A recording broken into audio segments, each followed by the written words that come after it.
The Connections podcast is sponsored by Cheyenne Video, the electric and solar specialist, and Elevate Studios. With special thanks to our Patreon sponsors, Pro Bros with Nick and Dina Inglet, Gabriel Piña with Piña Business Services, Desiree Lopez with Growley Bear Bakery, Melissa Munoz with Majestic Butterfly Beauty Salon, and Angel Cruz with Toilets on the Go.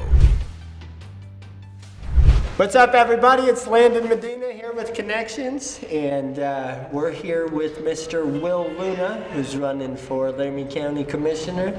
Will, you want to introduce yourself? Tell us a little bit about you. Yeah, for sure. Thank you guys very much for hosting this. This has been an amazing opportunity to watch Connections grow and blossom, so thank you guys for having me on. Thank you, sir. So a little bit about me, just born and raised right here in Cheyenne. I've lived here for most of my life. I did 6 years in Laramie when I attended the University of Wyoming after I graduated from East High School here. Following that, from graduation from the University of Wyoming, I was a high school teacher in Colorado for 8 years, where I taught ag ed and industrial arts. I didn't know that. Yeah, so high school teacher, got a different background. I came back home after teaching there and took an awesome opportunity was presented. I worked for Visit Cheyenne for 2 years, and for 3 years. Then I worked for the county at the event center at Archer for the last 2 years. Got 4 amazing kids that I love and adore, and just thanks. And then just trying to stay active and involved, and there's never a dull moment in my life. I'm pretty much on the go all the time, and trying to do something for the community always. Yeah, I saw that one day when you whipped out your Google Calendar. And you're like, hold on one second. Yeah, let me look at that's our family Google Calendar, so it has all of us have our schedules on there. So. Well, it's intimidating. I'm telling you, just from what I saw. I won't lie. Demaya runs the entire calendar. I don't want to touch it or mess with her color coding system.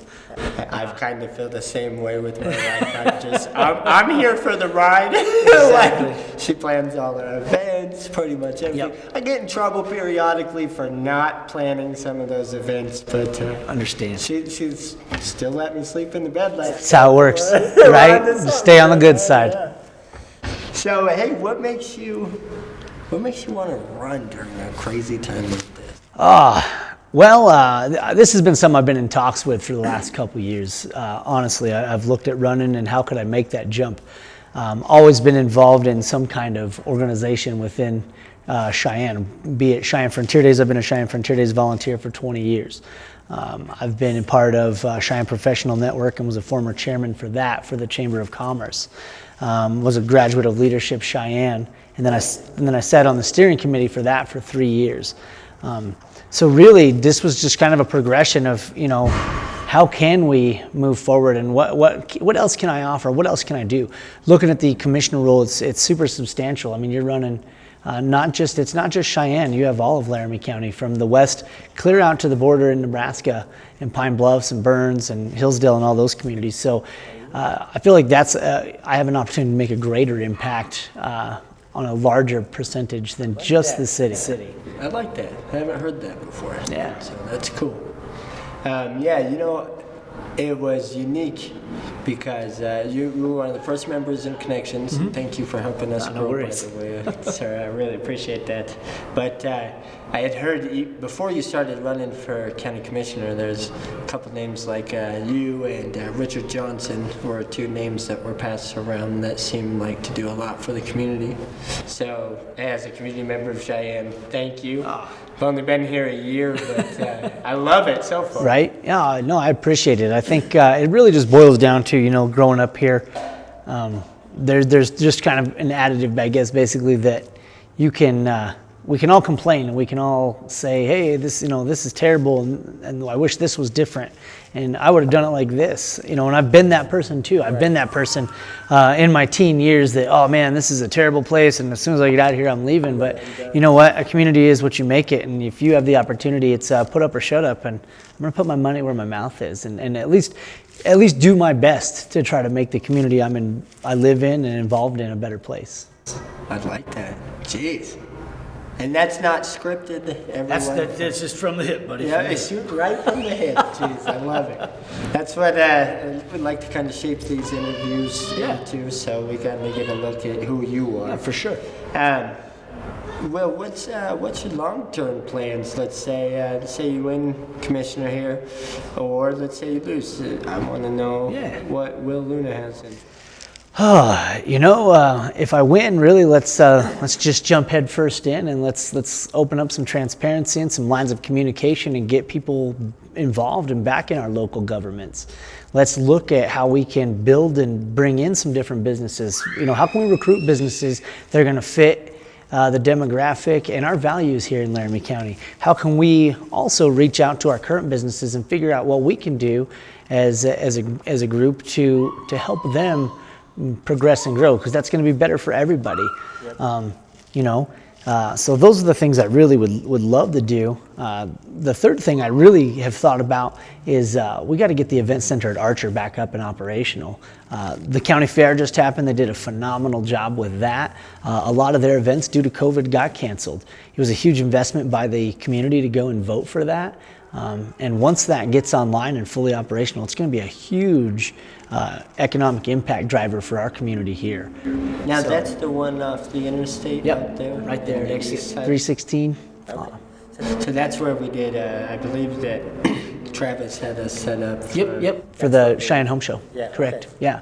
So those bring a lot of revenue into Cheyenne. Yeah, for sure. I mean, you're bringing in outside dollars that are coming in. You have obviously solar specialists, you guys are local, and some of those other businesses are local.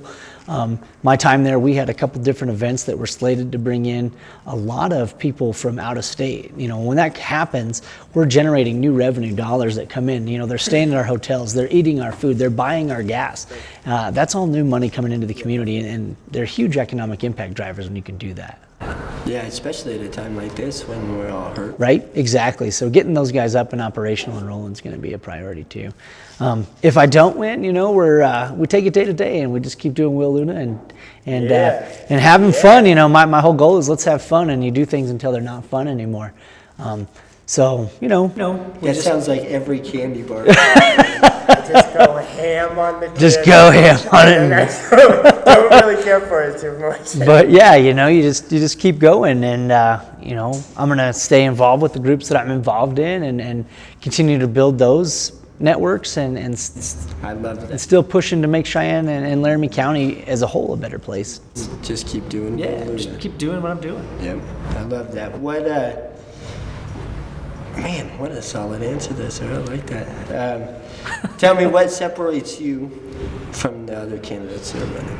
I don't know if separation would be the word I would use. We've got 9 of us running on the Republican ticket, and it's going to be a tight race. You've got some amazing people who have thrown their name in the ring, and you've got people that have been doing this job for 8 to 10 years. So it's going to be a mixed bag, and it's really going to be what people feel in their heart they want to vote for.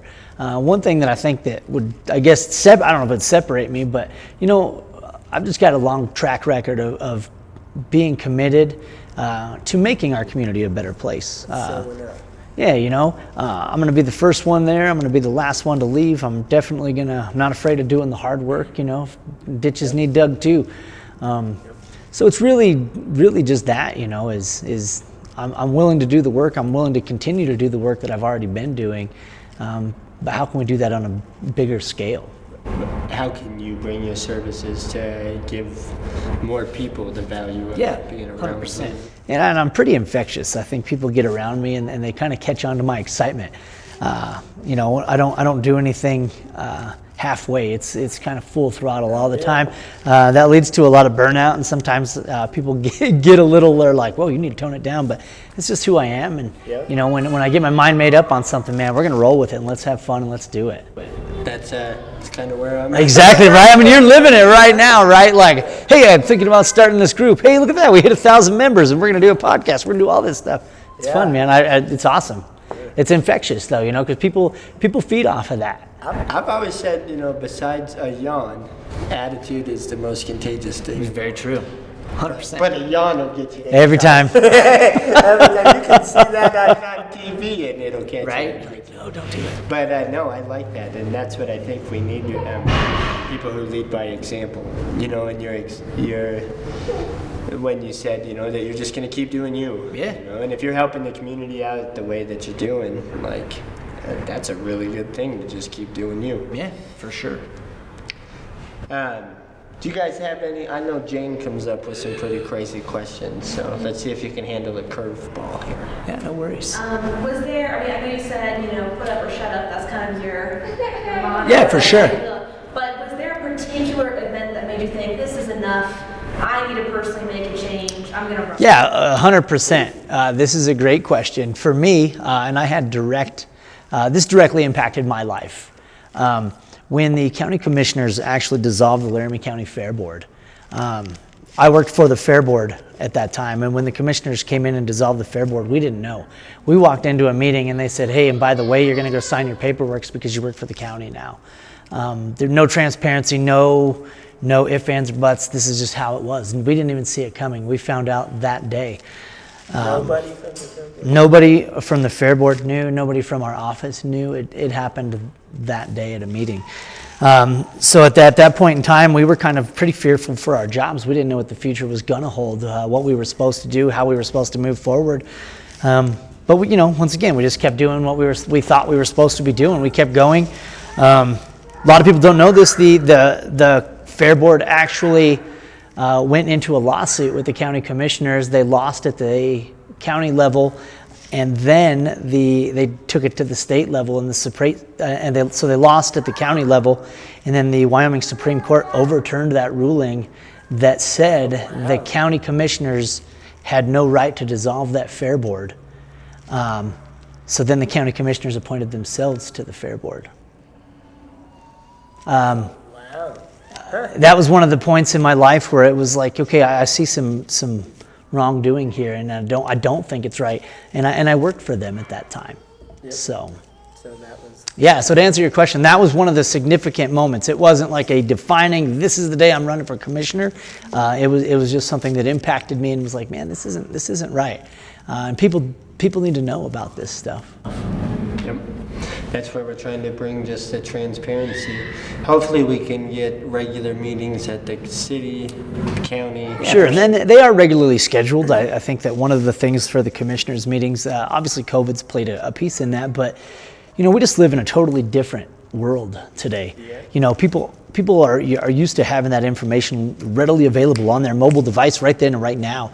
I will say, in terms of, Oh, Sorry. no, getting some of that information out, I would say Commissioner Gunnar Malm has done a somewhat of a better job, but I think that there can be work to be done. I mean, obviously you guys have built an awesome platform, so it's easy just to click, build a Facebook page that promotes you as a candidate, promote yourself as a commissioner or a city councilman, and say, hey, just a quick reminder that this meeting is taking place at this time. Those are simple and easy things, and people are used to that, and we don't have that right now. You kind of have to navigate those websites to find the meeting dates, times, then you've got to log in for the Zoom, so not very convenient. So, and I'm almost wondering if we can get it to where we have the links for our website or for those meetings right there on the Facebook group. Yeah, for sure. And then maybe we even sit down with someone on the county level, city level, and maybe even in the mayor's office periodically and have them give us an update on what is. Yeah, and I think that's part of that transparency piece too. You're never, we were saying this earlier, you're never going to make everybody happy. It doesn't, but I think being transparent also means, hey, this is the way the vote played out. Like you were saying, it might be an opportunity to come and talk to people and just say, hey, we understand that we've got some upset people, but this is the way the vote played out. This is the way I voted the way I did, and right, wrong, or indifferent, you still got to stick by that decision, but at least you're being open and honest with the people that voted you into that office. So some opportunities there for sure, Landon. For sure. And Landon, I have another question. So you and a lot of the other candidates for county commissioner have said the same thing: transparency, clear the communication. So number one, is there a particular thing that's blocking communication? And number two, what are you going to do that will specifically do to clear those communication channels? Yeah, for sure. I've always just been, I'm definitely, I would say that this setting right here is not my forte. Sitting in front of a camera and doing an interview like this, I'm very conversational. So I think it's really about having an open door policy, having those conversations with people. Now, obviously, you've got to set boundaries, right? If I'm with my family or if they're with their families, it's not the time to approach someone. But having that open door policy, I think, once again, that we live in a completely different era. But I think social media it's a tool, right? It's an amazing tool. So how can we make sure that that information is being relayed, that, hey, here's the meetings, here's when my office hours are, here's the phone number to please contact me. I think it's just a matter of taking the time and the effort to get that out into the public. The other thing that I think it is kind of funny, obviously, is you're in any political office, you're tied up in a lot of meetings and events, but we as candidates right now are hosting a lot of meet and greet events. Why are we not doing that throughout the years? Hey, I'm going to be here at this place and this time. Please come and talk to me. I'd love to hear your concerns. I'd love to hear what you think is happening, and let's try to address those. Not just during election time. Yeah, not just during election time, right? I mean, I understand everybody's time is finite and it's very valuable, but it's, you sign up for it. Mayor Orr said it right before me. We paid our $25 to do this. So. And the time is valuable, but look, these are your voters that 100%. want to know what's up. Right? You signed up to represent these people, and they put you in that office. That's it. I don't know if that answered your question. Yeah, no, it does. So. I got a question. Yes, sir. They've done a great job out there at Archer. Yeah. It's beautiful. Is there room for expansion for entrepreneurs to come in and is there property available in the area? I don't know if it belongs to the county, if it's privately owned. Is that in the works, or has it ever been talked about? Yeah, definitely. And at my time there, it was in the works. So a lot of people don't know the Archer experimental facility was owned by the university, and the county decided to buy. And I could be wrong. So it's somewhere. I want to say it's might be over 100 acres that they own out there. Obviously, you've got the coroner's office, you've got emergency management is out there, you've got the new event center at Archer. Trying to think of who else is out there. Weed and Pest and some other facilities that are out there, but they do have access roads already cut, and they've got the infrastructure going in to develop and build that. So for private businesses and entities, yeah, and those conversations are happening. I think it really, with the event center, it was going to be one of those, if you build it, they will come. It's kind of the Field of Dreams mentality in terms of, once you start having these events out there that I know that they're going to have, because I was involved in those, you're going to see a lot of growth and development out east. And then just across to the north, they're putting in another subdivision of 53 homes out there. So you're going to get some residential as well. So yeah, it's coming that way. Having said that, which I'm very interested in, being an entrepreneur, I'm interested in that. Having said that, if that starts to take root, is there issues with Highway 30? I know I live out there, and we constantly have Yeah. My parents actually live out there, and I lived out there for most of my childhood.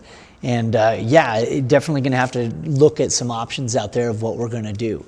Road maintenance is going to be a big issue. Are we looking at doing some different, are we going to have to put in traffic signals and things like that? That's what those road studies and those surveys are for. Yeah, I believe you're going to have to, especially with the Christensen overpass coming in, cutting right in there almost to Del Range. Which I know has been an issue already. Same down right by where Bish's RV is. We've had some terrible accidents there, just with that growth of expansion. So yeah, I think something's eventually going to have to be done, like it or not. As long as it's on somebody's radar. Oh yeah, 100%. I think it's on everyone's radar. Every time you have a loss of life, and we've had quite a few of those, right across from the Saddle Ridge development there. And then, they've done some kind of temporary things. I think since you said you live out there, you've got the caution lights right there at Del Range and 30. And we have a bigger problem at the Archer overpass, coming off the interstate and getting on Highway 30. Yep. East or west. Yep. People pulling out. Oil traffic is bad. astronomical. If you're headed east, coming down that overpass, yep. it is. You have to pay attention. I've Oh, yeah. almost lost my family a couple times. Yeah, most definitely. And I know the oil field traffic is something I get a lot of questions about as well. You'd have to go back, and somebody asks, I get this one, so I just wanted to add to that, but who maintains those roads? Obviously, the county budgets for road maintenance, but it really depends on the contract that is written up between the oil company and the county on who's going to maintain and address road maintenance. What I have seen is now, because the county does not want to thin itself out, you're building some subdivisions and you'll see signs that say privately maintained roads. And that's something that they'll do within the builders. We'll say, hey, we'll come in and blade them. You guys have to put the road base down. And then communities are building HOAs because they're responsible for road maintenance and not the county. So, Thanks. yeah. Good? Will, is there anything you'd like to say? You kind of got the primetime spot. I did get the primetime spot, right? No. So, guys, anything you want to say to the camera here? Yeah, just once again, I just want to say thank you guys for hosting me. This has been a phenomenal learning experience for me. I never, ever really thought I would throw my hat in the ring for politics, but it just seemed to be a progression, and it just kind of happened. It's been a great learning experience, win, lose, or draw. I'm still learning, I'm still growing, and this is just gonna be the tip of the iceberg. We're still gonna come back and do things, and I just encourage everybody, do your research. You've got less than a week to vote before the primaries are up. So please just research your candidates, and don't just do your research on Facebook. Call the candidates, email the candidates. All of our information is out there. It's public. All of us are willing to meet with you face to face. We're always willing to answer questions. So do that. And then I just been encouraging people, be a VIP and vote in person. Get to the courthouse and vote early if you can. And if you can't, get there on Tuesday and make sure you express your right as a citizen. Yes, sir. Hey, thank you very much. I appreciate it, sir. Yeah, Thank you absolutely. guys.